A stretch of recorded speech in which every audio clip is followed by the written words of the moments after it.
అందరికీ నమస్తే అండి. సబ్స్క్రైబ్ చేయండి, లైక్ చేయండి. సో లైక్ చేయండి ఎందుకంటే ఇన్ఫర్మేషన్ అనేది ఎక్కువ మందికి షేర్ అవుతుంది. సో జగన్మోహన్ రెడ్డి గారు ఎప్పుడు ప్రెస్ మీట్ పెట్టినా కూడా అన్ని పక్కా జీవోలతో పాటు అన్ని ఆధారాలతో పాటు ఆయన ప్రెస్ మీట్ పెట్టి మాట్లాడతారు.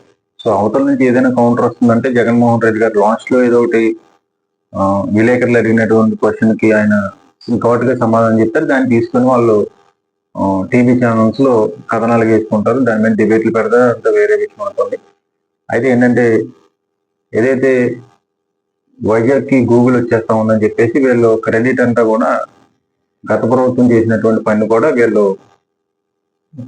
ఖాతాలు వేసుకునే ప్రయత్నం చేస్తాం. సో జగన్మోహన్ రెడ్డి గారు దాని గురించి కూడా అన్ని జీవోలు ఎక్కడెక్కడైతే భూములు కొన్నాం, అదాని ఎప్పుడు ఇచ్చారు, సో అదాని అంటే ఏంటి, గూగుల్ అంటే ఏంటి, సో దీనికి సింగపూర్కి మేము ఎలాగ లేఖ రాసాం, ఇవన్నీ కూడా ఆయన వివరించడం జరిగింది.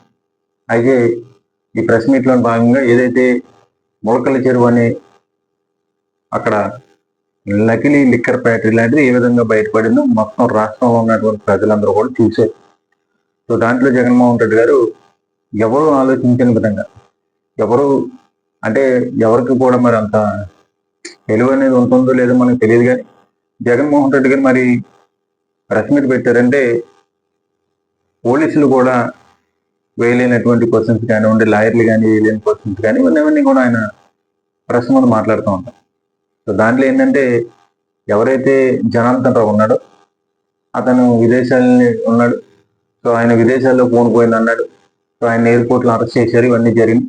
సో ఏదైతే ఆయన ఫోన్ పోయిందో ఆ ఫోన్లో ఎవరైతే మాజీ మంత్రి జోగి రమేష్ ఉన్నాడో ఆ జోగి రమేష్ తో చేసినటువంటి వీడియో ఏదైతే వాట్సాప్ చాట్ ఎలా వస్తుంది, అది పత్రికలకి వెళ్తుందని చెప్పేసి ఆయన ప్రశ్నించడం జరిగింది జగన్మోహన్ రెడ్డి గారు. అలాగే ఏదైతే ఫోన్ పోయిందన్నారో జనార్దన్ రావు దీని వెనకాల జోగి రమేష్ ఉన్నాడు.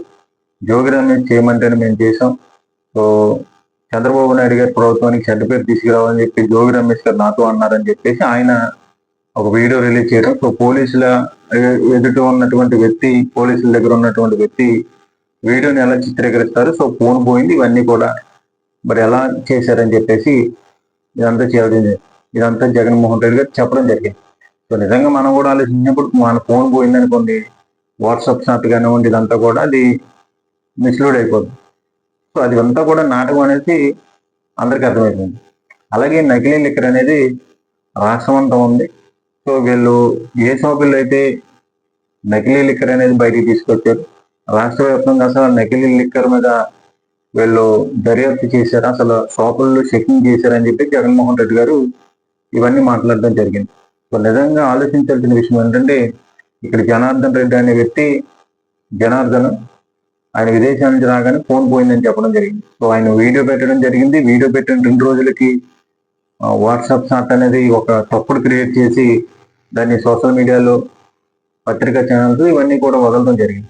అంటే ఇక్కడ ఏంటంటే నకిలీ లిక్కర్లో జనార్దన్ రెడ్డి వాళ్ళ టీం అయితే ఉన్నారు. దాన్ని ఏంటంటే వైసీపీకి ఆపాదించి వైసీపీలో ఉన్నటువంటి మాజీ మంత్రి జోగి రమేష్ హస్తం ఉంటే దీన్ని వైసీపీ మీద గెంటేద్దామనే ప్రయత్నాలు కూడా చేయడం జరిగింది.